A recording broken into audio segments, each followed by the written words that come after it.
Hello, how is everybody doing today? It's been a couple weeks. I had some family emergencies, so I actually had to go out of town. So I apologize for not being around for the last 2 weeks. But hey, I'm back. And today we're going to be discussing and exploring the unique strength and differences in generations to see what each generation brings to the table and how important it is to have a diverse sales team and to show how it makes it just even better. But anyways, I'm your host. I'm Martina Menard with Sales Leadership and Management for Dummies. You're going to notice I'm probably going to look at some of my notes because I've been doing some research. So I've kind of made a few notes here and there anyways. But this is a really good topic because if you look at a sales team, sometimes we don't have as much diversity as we need, and yet every generation brings something special to the table, right? Yeah, so we need to discuss that and why sales teams should have a lot of diversity on it, so that way you're covering all your bases. So anyways, the first one I'd like to talk about is the environment of the sales team and the leverage it needs so that they can take advantage of everything. So the first one I'm going to talk about today is going to be our baby boomers. Baby boomers are from 1946 to 1964. To some of you young folks, that means we're old enough, or those people are old enough to be your parents and grandparents. However, they also attribute a lot to a sales team. They do come with a lot of valuable knowledge. The one thing that they come with that a lot of the youngsters don't come with is they come with a wealth of experience. So let's just say they've been in an industry for 20, 30 years. They can actually explain the processes and they know the differences from here, 1990 to 2024. And that's a lot of knowledge, especially when you're dealing with older clients, right? So that comes in handy, knowing those differences in how technology has changed, and so has the product. So they come with a lot of product knowledge, especially if they've been in that same industry. Also, the one thing that I really love about the baby boomers is they come with an extraordinary amount of work ethic. They come from an era that typically people stayed with the same employer. They got moved up from that company, and they knew the advantages of staying with that same employer. So the baby boomers don't do a lot of bouncing around, if you will. I mean, you'd really have to push the envelope to get a baby boomer to quit. Because typically they're just trying to stay at one place where they feel comfortable. They know the ins and outs of that company, and that's typically where they like to stay. So if you're looking for some really longevity employees, your baby boomers are going to be the ones that you want to nurture because they're sticking around with the knowledge. They have dedication and loyalty to companies that a lot of our youngsters don't have. A lot of time our youngsters, when I say youngsters, I'm talking about the 20 and 30-year-olds, they're quick to make a move, to go to the next best, greatest thing according to their friends. Hey, they're hiring over here. Everybody just makes a move. They just change. But your baby boomers, they're going to be loyal to you. They have dedication, and they come with a wealth of knowledge that a lot of people can't bring to the table.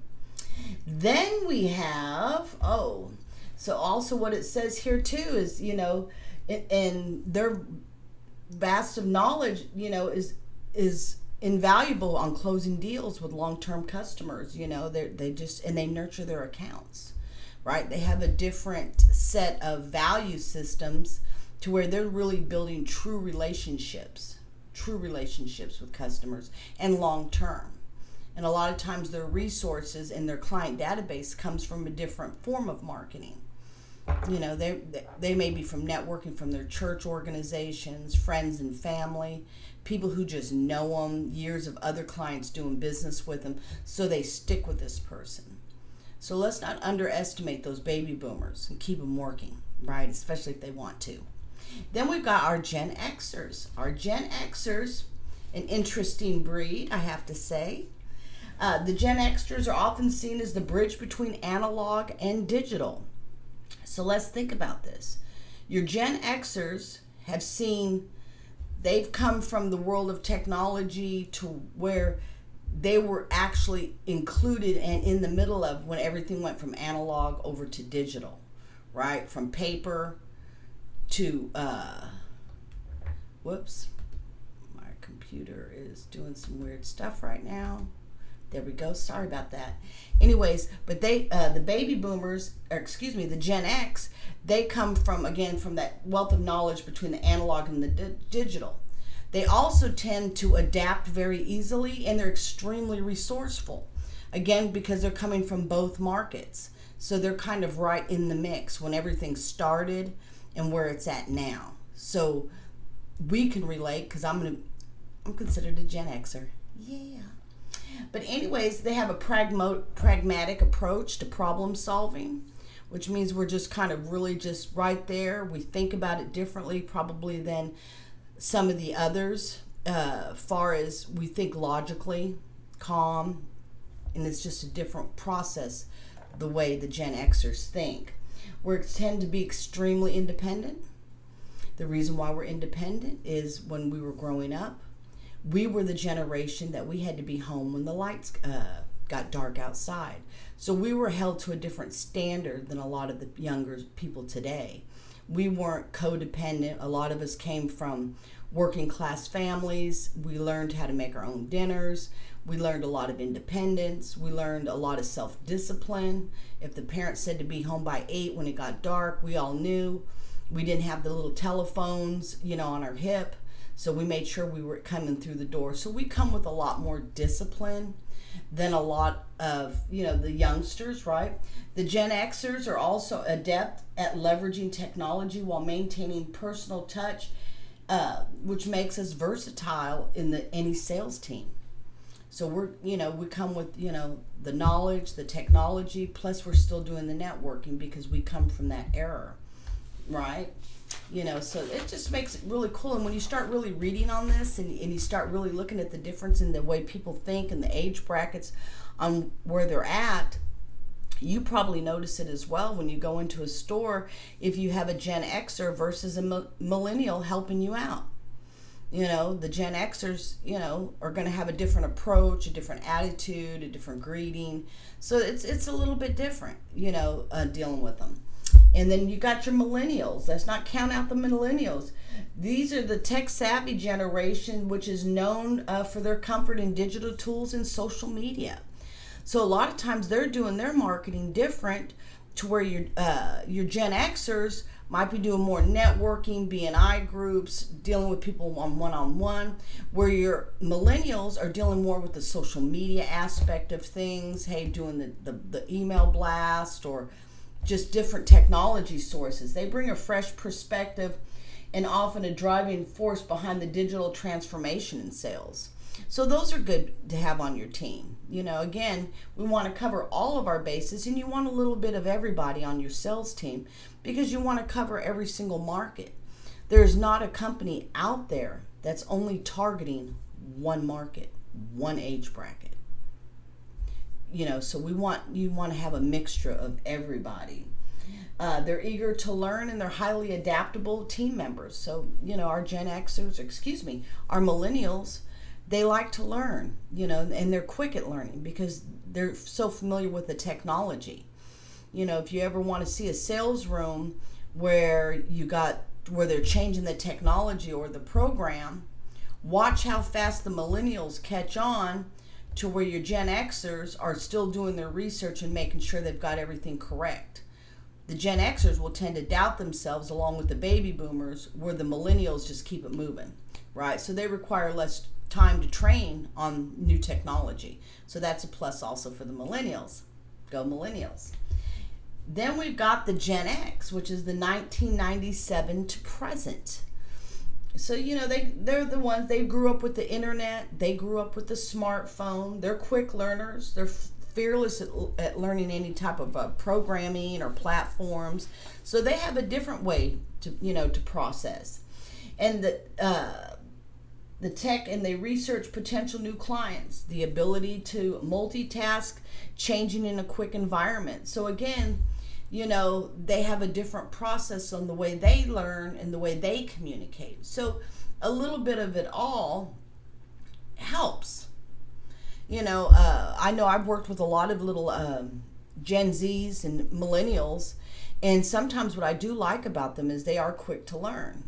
Sometimes training an older person may not be as easy, just because if they've been in the industry for a long time, they come with their own set of value systems, their own set of knowledge, their own set of way of doing things, and left alone, they are very, very productive. But again, they're coming with a different set of knowledge. They're coming with long-term knowledge, where your millennials and your Gen Zs are coming with new knowledge. All they know is what they see today, which means they may not identify a problem when they go to a customer's location and something is 20 years old.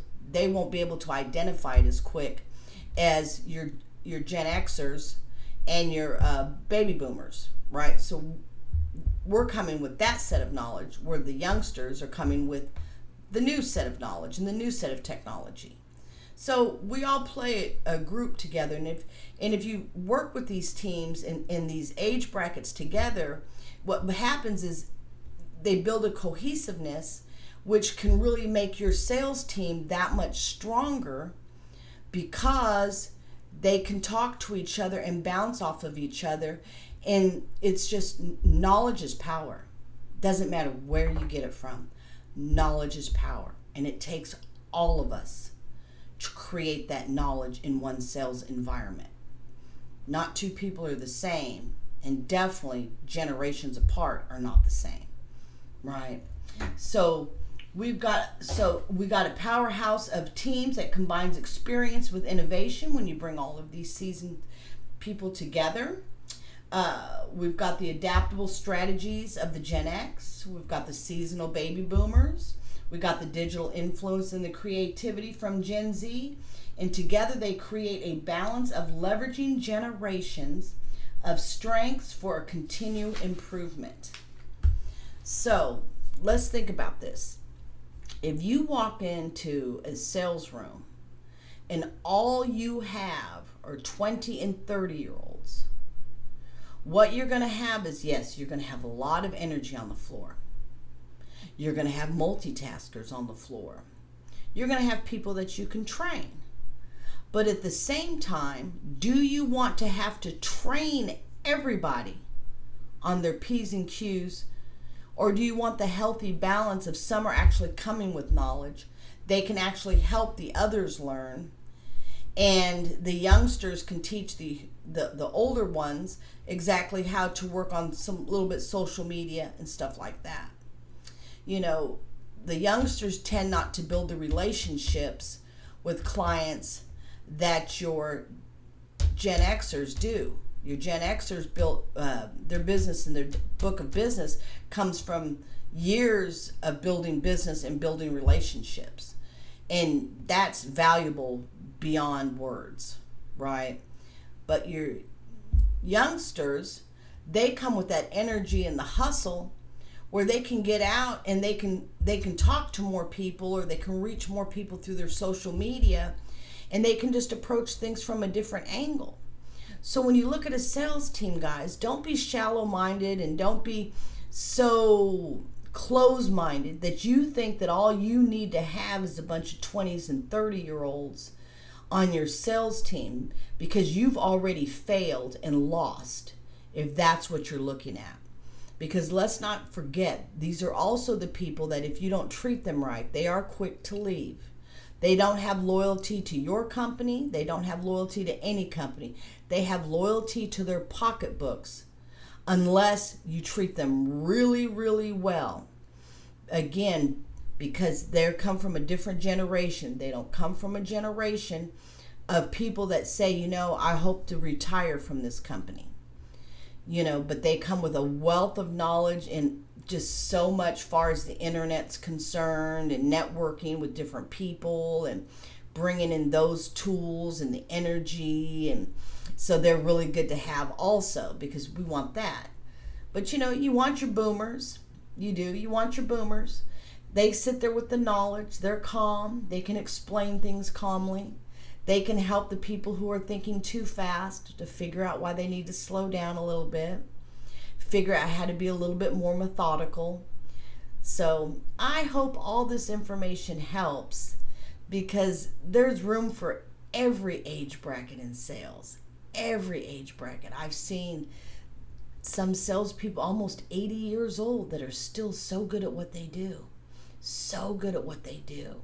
And they love what they do.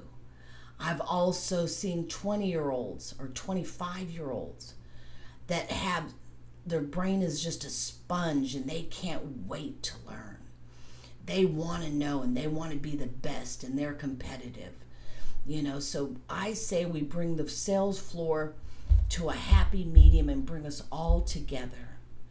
And let us learn from each other. Let us make you more money, because you have a diverse sales team with knowledge, cohesiveness, and the willing to make things happen. Until next time, I'm going to sign out. My name's Martina with Sales Leadership Management for Dummies. Make sure to give me a thumbs up, and to subscribe to my podcast. Hit the subscribe, and I will see you next week. Bye-bye.